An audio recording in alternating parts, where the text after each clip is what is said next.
మరి అంతే కదండి. సో 19వ ఏళ్ళలో మీ సినీ జీవితం మొదలైంది. మీ 19 ఏట ఉన్నప్పుడు ఫస్ట్ ఆ ఛాన్స్ మీకు ఎలా వచ్చింది?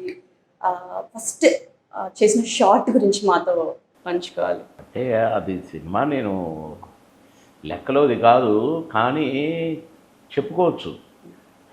ఓ సందర్భంలో చెప్పాను, ఫుల్ ఫ్లెడ్జ్డ్ సినిమా యాక్టర్గా వచ్చిన ఛాన్స్ వేరు.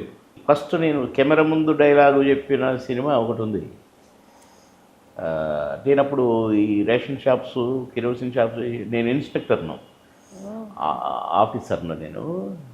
నేను కృష్ణానగర్లో కంప్లీట్ అయిపోయింది నా షాప్స్ చెకింగ్. ఓకే, ఇవాళ 5 o'clock అన్నీ అయిపోయినాయి. 6, 7, 8 అట్లా అవుతుంటుంది జనరల్గా. అంటే మేము మంత్లీ 30 షాప్స్ చెక్ చేయాలి.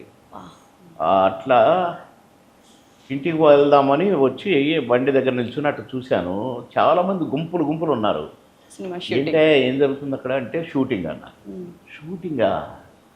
అవును, నేను ఇప్పుడు ఇంటికి పోయి ఏం చేస్తా, కాసేపు షూటింగ్ చూస్తే బాగుంటుందేమో, ఎప్పుడు చూడలేదు షూటింగు లైఫ్లో అని వెళ్ళా షూటింగ్ దగ్గరికి. కానీ అంత ఎక్కువ మంది గుమిగూడటం వల్ల నాకు షూటింగ్ చూడలేకపోతున్నాను. ఒక పెద్ద బండరా అయింది, అది ఎక్కాను.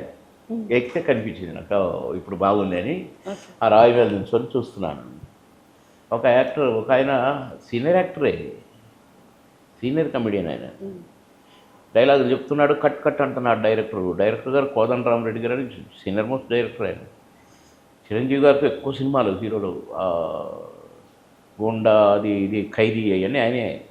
చెయ్యి సరే చెప్తే ఎవడరా వీడిని తీసుకొచ్చింది వచ్చేది అని కోపడుతున్నాడు, చెదరించుకుంటున్నాడు.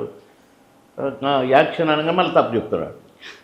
ఇక కోపం వచ్చి ఆయనకి, దీన్ని పంపించి పారేంట్రా, ఎవరైనా మీలో ఎవరైనా ఈ డైలాగ్ చెప్తారనే అన్నాడు. అంత కోపంలో ఉన్నాడు అనమాట. నేను ఇట్లా అన్నా అక్కడ క్రౌడ్ నుంచి. నేను రాయి మీద పైన ఉన్నా కదా. అంటే రా చెప్తావా? చెప్తా. చెప్పిన. అరే ఇంత బాగా చెప్తున్నామైనా, సినిమాలో చేస్తావా, క్యారెక్టర్ వేస్తావు, నువ్వు వేస్తావు, రెడీ, యాక్షన్, టక చెప్పేసి, వెరీ గుడ్, ఓకే, అందరు క్లాప్స్ గుడ్. అది ఫస్ట్ సినిమా యాక్టర్గా. అది కూడా అది బాలకృష్ణ గారి హీరో ఆ సినిమా. అందరూ మెచ్చుకోవడం, ఇదేంటి, నేనేంటి అసలు షూటింగ్ చూడటానికి రావడం ఏంటి, సినిమాలో యాక్ట్ చేయడం ఏంటి, ఇంత పెద్ద డైలాగ్ చెప్పడం ఏంటి, నేను ఒకటే డైలాగ్